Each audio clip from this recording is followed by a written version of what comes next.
नमस्कार। इस विशेष बुलेटिन में आप सभी का स्वागत है। मैं हूं आपके साथ भावना नैयर और मेरे साथ है मेरी सहयोगी बीना सिंह, जो आप तक सांकेतिक भाषा में खबरें प्रस्तुत करेंगी। शुरुआत करते हैं सुबह की हेडलाइंस के साथ। केंद्रीय सड़क और परिवहन मंत्री नितिन गडकरी आज श्रीनगर में करेंगे उच्च स्तरीय बैठक। अमरनाथ यात्रा ट्रैक समेत कई महत्वपूर्ण हाईवे की होगी समीक्षा।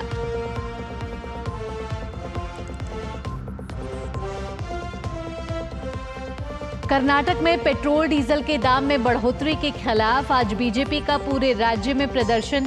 गारंटियां पूरी करने के लिए जनता को लूटने का आरोप।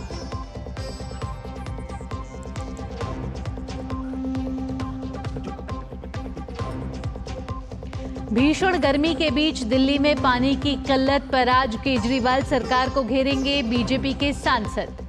पर्याप्त पानी मिलने के बावजूद दिल्ली सरकार की नीतियों के कारण संकट खड़ा होने का आरोप।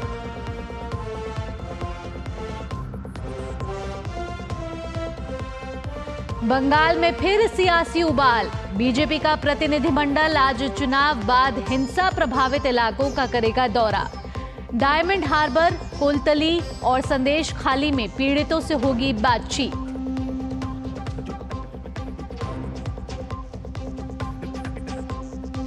रिकॉर्ड तोड़ भीषण गर्मी और लू से झुलस रहे उत्तर भारत में भी आज भी राहत के आसार नहीं। उधर पूर्वोत्तर राज्यों में भारी से बहुत भारी बारिश का अलर्ट।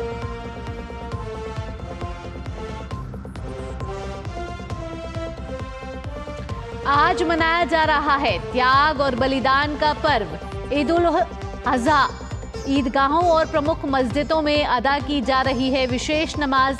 राष्ट्रपति द्रौपदी मुर्मू ने दी बधाई।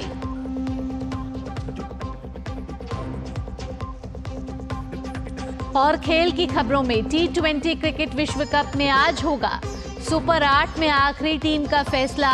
बांग्लादेश और नीदरलैंड के बीच सुपर 8 में पहुंचने की रेस जारी।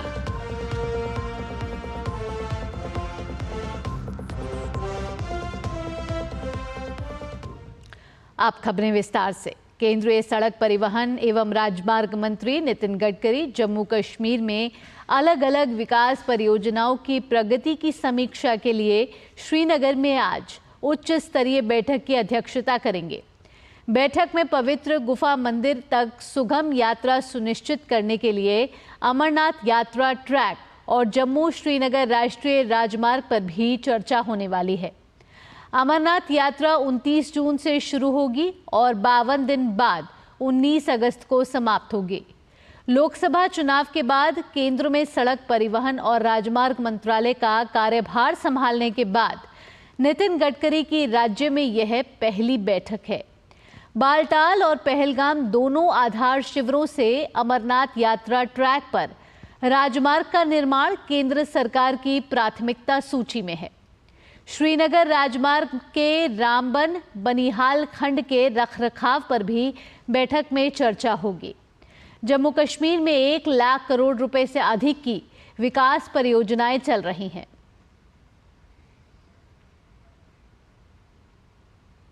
MBBS में एडमिशन लेने के लिए नीट यूजी की परीक्षा देने वाले लाखों अभ्यर्थियों और उनके अभिभावकों को केंद्रीय शिक्षा मंत्री धर्मेंद्र प्रधान ने आश्वस्त किया है कि किसी भी प्रकार की गड़बड़ी को लेकर सरकार संवेदनशील है। दोषी पाए गए बड़े से बड़े अफसर पर भी कार्रवाई होगी। वहीं उन्होंने यह भी संकेत दिया कि NTA जो कि परीक्षा आयोजित करवाती है उसमें भी सुधार की गुंजाइश है। कर्नाटक में पेट्रोल और डीजल की कीमतों में बढ़ोतरी के खिलाफ भारतीय जनता पार्टी सड़क पर उतरकर प्रदर्शन करने को तैयार है। भाजपा पेट्रोल और डीजल की कीमतों को लेकर कांग्रेस सरकार के खिलाफ विरोध प्रदर्शन करेगी। आपको बता दें, कर्नाटक की कांग्रेस सरकार ने शनिवार को ईंधन पर बिक्री कर बढ़ा दिया है। इस कर के बढ़ने से पेट्रोल की कीमत में 3 रुपये प्रति लीटर और डीजल की कीमत में 3.5 रुपये प्रति लीटर की बढ़ोतरी हो गई है। राज्य की भाजपा इकाई आज अपने प्रदर्शन के जरिए राज्य सरकार से इस कर को वापस लेने की मांग कर रही है। दिल्ली में पानी के संकट के विरोध में बीजेपी का विरोध प्रदर्शन आज भी जारी रहेगा। बीजेपी के तमाम सांसद आज दिल्ली की 52 अलग अलग जगहों पर विरोध प्रदर्शन करेंगे। दिल्ली प्रदेश अध्यक्ष वीरेंद्र सचदेवा और दिल्ली के 5 भाजपा सांसद अलग अलग इलाकों से इनकी शुरुआत करेंगे। इस विरोध प्रदर्शन में पार्टी के कार्यकर्ता और पदाधिकारी शामिल होंगे। इससे पहले कल भाजपा ने 14 स्थानों पर विरोध प्रदर्शन किया था।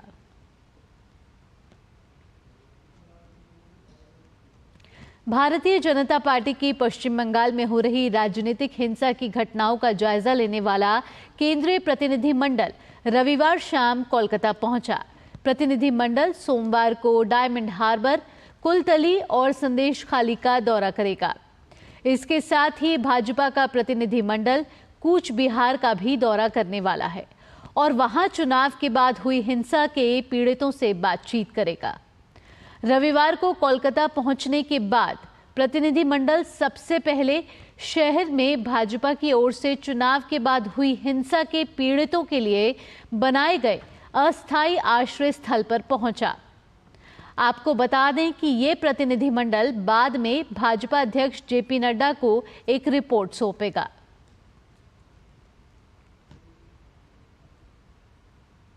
उत्तर भारत में आज भी गर्मी और लू के थपेड़े चलने की संभावना है।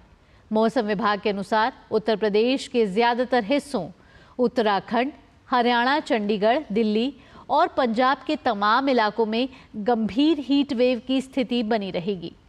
वहीं हिमाचल प्रदेश, जम्मू संभाग, उत्तराखंड, राजस्थान, मध्य प्रदेश, छत्तीसगढ़, गांगे, पश्चिम बंगाल, बिहार और झारखंड के कुछ हिस्सों में भी गर्म हवाओं की चपेट में रहने की संभावना है।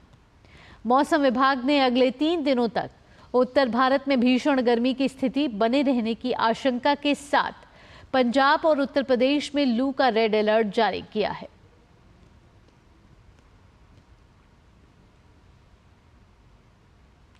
मौसम विभाग ने पश्चिम बंगाल के हिमालय की तलहटी वाले क्षेत्रों और पूर्वोत्तर क्षेत्र में अगले 4 से 5 दिनों तक भारी वर्षा होने का अनुमान व्यक्त किया है।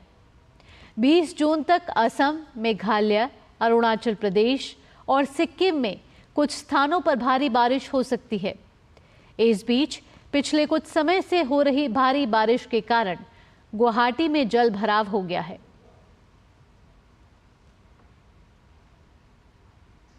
देश भर में आज ईद उल अजहा का त्योहार पूरी सादगी से मनाया जा रहा है। त्याग और बलिदान के प्रतीक इस त्योहार की रौनक ईदगाहों और मस्जिदों में देखी जा रही है, जहां मुस्लिम भाई विशेष नमाज अदा कर रहे हैं। इस दिन सभी ईदगाहों और प्रमुख मस्जिदों में विशेष नमाज अदा करने का रिवाज है। दिल्ली के जामा मस्जिद में भी नमाज अदा की गई और देश की प्रगति, विकास, आपसी सौहार्द और भाईचारा बढ़ाने के लिए सामूहिक दुआ पढ़ी गई। राष्ट्रपति द्रौपदी मुर्मू ने देशवासियों को बधाई दी।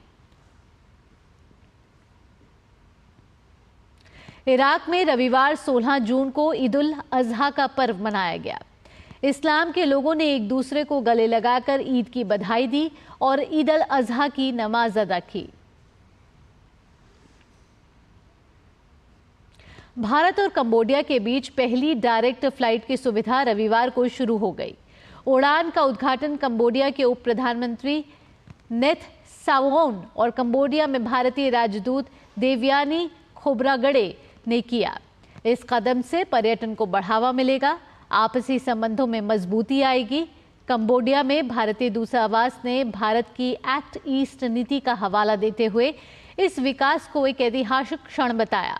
दोनों राजधानियों के बीच उड़ान सप्ताह में 4 बार संचालित की जाएगी। T20 वर्ल्ड कप 2024 में ग्रुप स्टेज के मुकाबले अब आखिरी चरण में आ पहुंचा है। सुपर 8 के लिए 7 टीमें फाइनल हो चुकी हैं। वहीं आज सुपर 8 की 8वीं टीम का फैसला भी हो जाएगा। सुपर 8 की दौड़ में शामिल बांग्लादेश का सामना आज नेपाल के साथ होगा। इस मैच में नेपाल ने टॉस जीतकर गेंदबाजी चुनी है। इस मैच में बांग्लादेश के लिए करो या मरो की स्थिति है।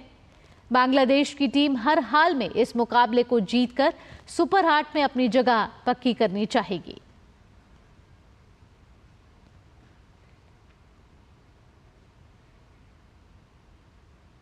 T20 क्रिकेट विश्व कप के सुपर 8 की रेस में दूसरी टीम नीदरलैंड्स की है। आज के दूसरे मैच में नीदरलैंड का सामना श्रीलंका से हो रहा है। मैच में नीदरलैंड की टीम ने टॉस जीतकर पहले गेंदबाजी करने का फैसला किया। नीदरलैंड की टीम अपने ग्रुप में तीसरे स्थान पर है। ऐसे में ये टीम मैच को जीतकर हर हाल में अंतिम 8 में पहुंचने की कोशिश करेगी। इसी के साथ इस विशेष बुलेटिन में इतना ही। मुझे और मेरी सहयोगी बीना सिंह के साथ फिलहाल के लिए डीडी न्यूज की टीम को दीजिए अनुमति। नमस्कार।